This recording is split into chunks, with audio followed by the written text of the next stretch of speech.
One of the major objections against atomism was repeatedly launched around the following question.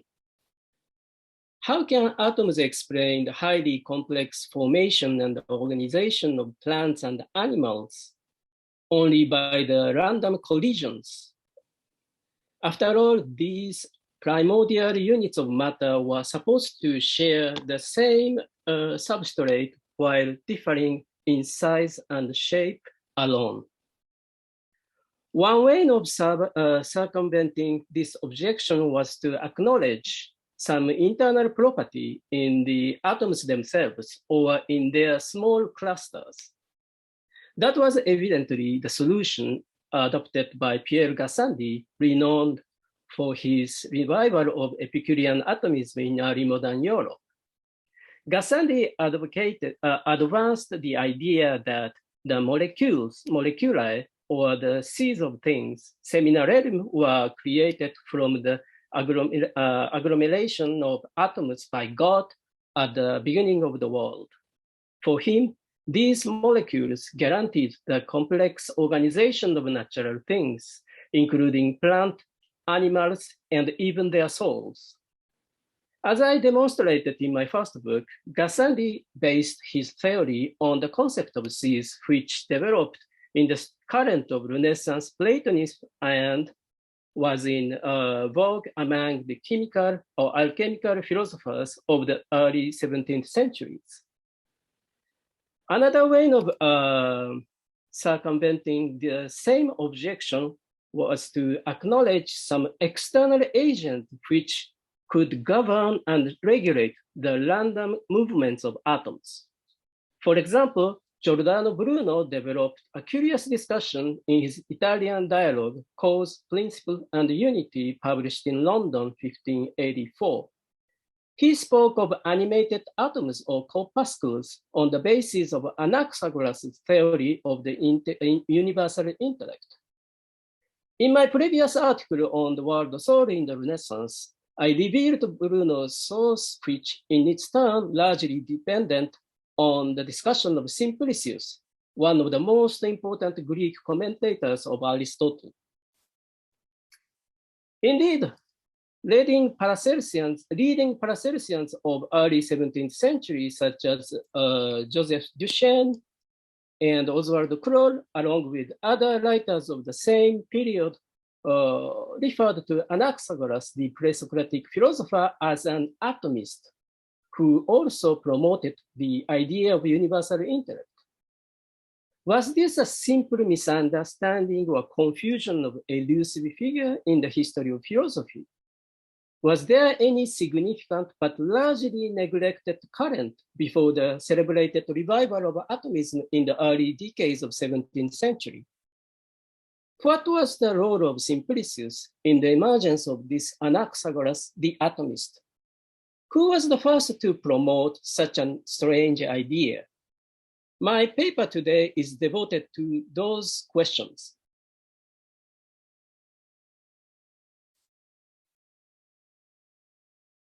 One of the major sources on the doctrines of Anaxagoras for modern scholars is Simplicius' commentary on Aristotle's physics. Most of the fragments collected by Hermann Diels and Walter Krantz were extracted from this text. Anaxagoras is frequently mentioned all through this commentary, and his lost work is sometimes quoted at length along with the explanation of his ideas and their context. I will focus on two major places which Simplicius devoted to explain the basic doctrine of Anaxagoras: Aristotle's Physics 1.4, Book 1, Chapter 4, and Book 3, Chapter 4. Let us first explain the commentary on Physics 1.4 related to the principle of nature. After examining those who held only one principle of the universe, Aristotle turned to those who advanced the idea of a mixture of more than one principle. He enumerated Empedocles and Anaxagoras for this group. According to Aristotle, Empedocles held only one set of principles, namely the four elements. All the other things were supposed to result from the mixture of these elements. By contrast, Anaxagoras held the entities called homeomeres, or simple parts, as the principle of nature and unlimited in number. Following these words of Aristotle, Simplicius explains that both Empedocles and Anaxagoras held the mixture as the single principle. However, this mixture is composed of unlimited number or quantity of homomeres in the case of Anaxagoras. Thus, for Simplicius, Aristotle placed Anaxagoras and Empedocles at the midpoint between those who posited one principle and those like Democritus who posited multiple principles. Simplicius then develops his discussion on the system of Anaxagoras. He argues that for Anaxagoras, once the universe was established from this mixture of small similar parts, it remained organized by a governing mind, nous. For him, Anaxagoras advanced the idea that from the single mixture in which everything resided in everything, homomeres were separated in unlimited quantity. To explain further the system of Anaxagoras, Simplicius draws a series of quotations from his work entitled Physics, which is now lost. The first quotation addresses the beginning of the world. All things were mixed together. They were unlimited in quantity and smallness, and nothing was perceptible because of their unlimited smallness. The second quotation advances the idea that there existed many seeds of all things with all kinds of shapes, colors, and flavors in all the things which were combined. Before they were separated, that is, when all were together, not even any color was perceptible because the mixture of all things prevented it. After this series of quotations explaining the mixture of homeomeres and its initial separation, Simplicius provides a long quotation on the governing cosmic mind from the same treatise of Anaxagoras. Don't worry, I will not quote this, read this. I will just resume the contents. Mind is something unlimited and self-controlling. Mind is mixed with nothing, but alone is itself by itself. Mind is the finest and purest of all things. Mind has the knowledge of everything and the greatest power. Mind controls everything. Mind produced the rotation of the universe. Mind separated the things that were mixed together by this rotation. Mind set everything in order. That was the contents of the quotation. After explaining the system of Empedocles, the text of Aristotle's Physics returned to Anaxagoras. For him, Anaxagoras accepted the general opinion of natural philosophers that nothing was generated from that did not exist, since he held that all things were together by identifying generation with alteration. To explain the idea that nothing was generated from what did not exist, Simplicius in turn draws another quotation from Anaxagoras, according to which nothing was generated or destroyed, but everything was mixed together and separated from existing things. For Simplicius, that was why Anaxagoras began his treatise with the axiom that all things were together by identifying generation and corruption with combination and separation.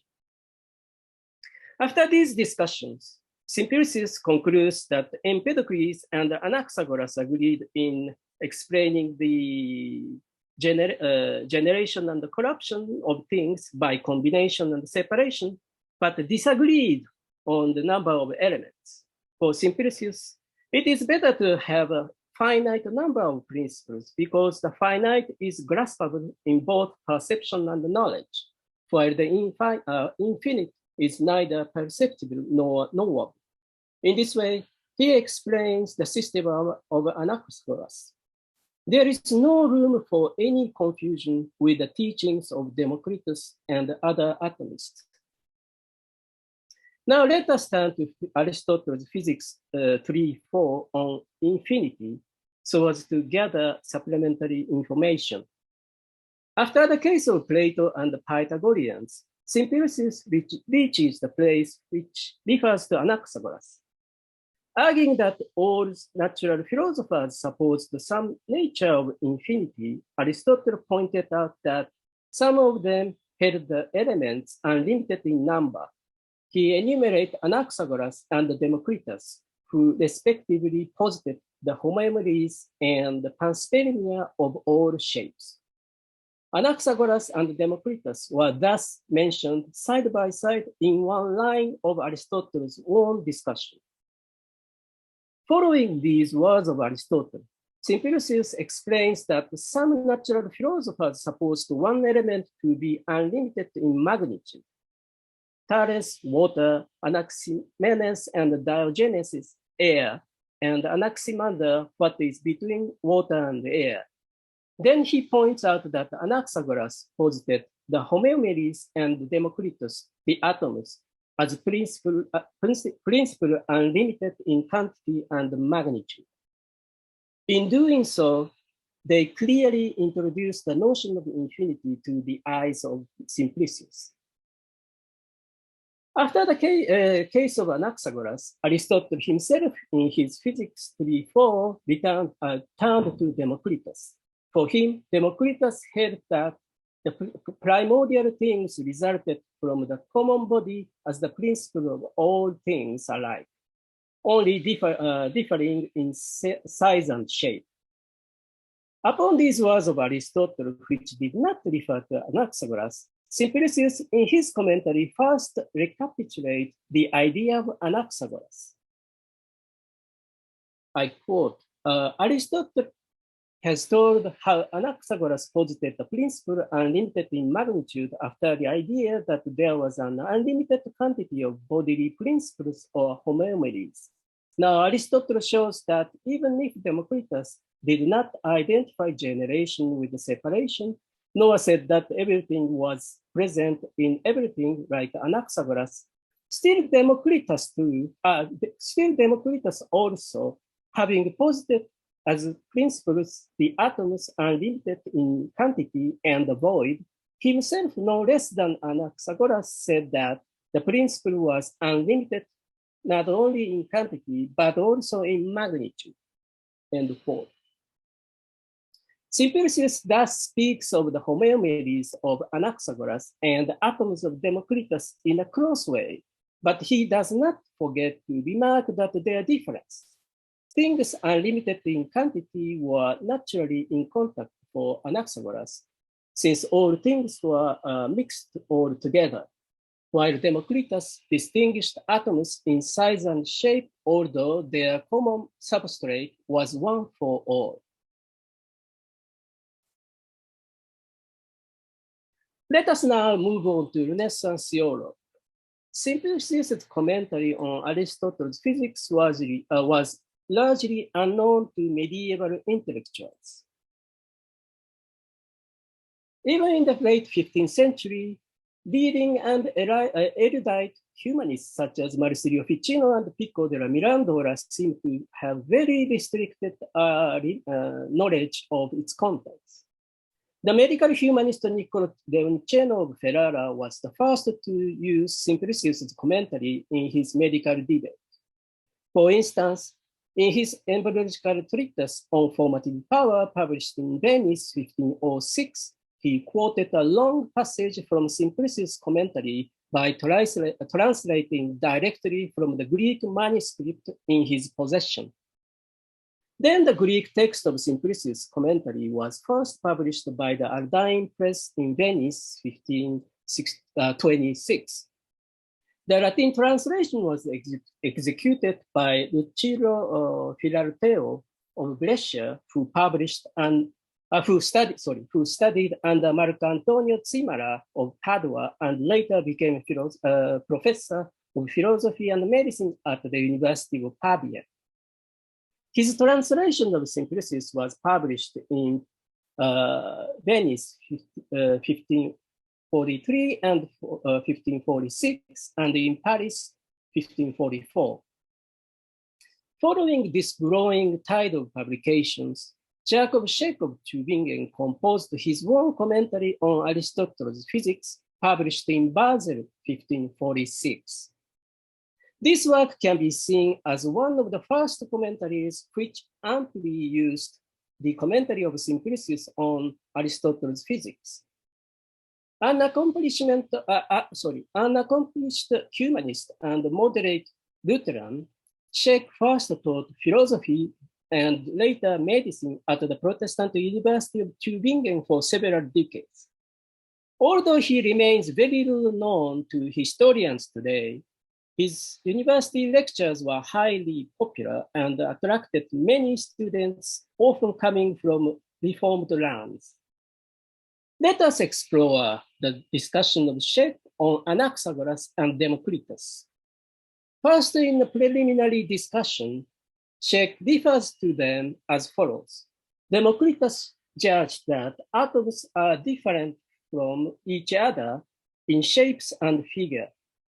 Anaxagoras considered, by contrast, that atoms are different in substance and kind, and that any homeomeres is produced from a cluster congeries or confusion of atoms. It is clear that his idea of Anaxagoras as an atomist was not a simple metaphor, but a firm conviction. He goes even further to affirm that what he reports is the interpretation of Simplicius himself. But he does not fail to point out that the disagreement between Anaxagoras and Democritus. I quote, "Indeed, Democritus says that different species are born from the turmoil of similar atoms, while Anaxagoras says that similar homomerous parts are born from that confusion of multiple form atoms." Note that Simplicius never regarded the homeomeres of Anaxagoras as the product of atoms. Schegk returns to Anaxagoras and Democritus a little later. There he argues again that Democritus conceived the generation of natural things in terms of atoms, while Anaxagoras judged in the contrary way that everything is established from the turmoil, turba, or confusion of atoms. Schegk also adds that Anaxagoras acknowledged the infinity of atoms or similar parts in the origin of natural things. Then he continues, I quote, "Indeed, Anaxagoras says that this cluster is produced from the atoms of similar parts such as flesh, bones, stones, and wood, and from the indivisible corpuscles of other things. This confusion of similar parts constitutes the whole cluster and the turmoils of dissimilar parts like a certain chaos. Everything is produced from this chaos as subject and matter," end quote. Schegk argues that according to Anaxagoras, the whole world was edified by the divine mind, which separated the natures of all things from atoms. He confessed that since the work of Anaxagoras is lost, only a very limited number of his fragments can be found in the Greek commentaries of Aristotle. He then advises readers to consult the writings of Simplicius in particular if they wish to learn more about the idea of Anaxagoras. Nevertheless, Schegk himself presents some fragments from it. Thus, the first fragment explains that an unlimited amount of homeomeres are separated out from a single mixture in which all things were together. The second one argues that there were many seeds of all things with all kinds of shapes, colors, and flavors. Schegk does not forget to deliver at length the crucial fragment on the divine mind which organizes and governs the universe. In this connection, he explains that Aristotle chose Anaxagoras as the principal target of his criticism, since the latter's opinion was very famous and most plausible. Aristotle needed to overthrow it by profuse and martial arguments.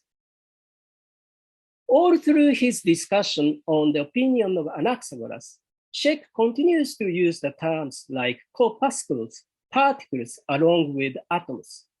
For example, according to him, Greek natural philosophers agreed that everything was born from the primordials called elements, stoicheia, which could not be further dissolved into other things.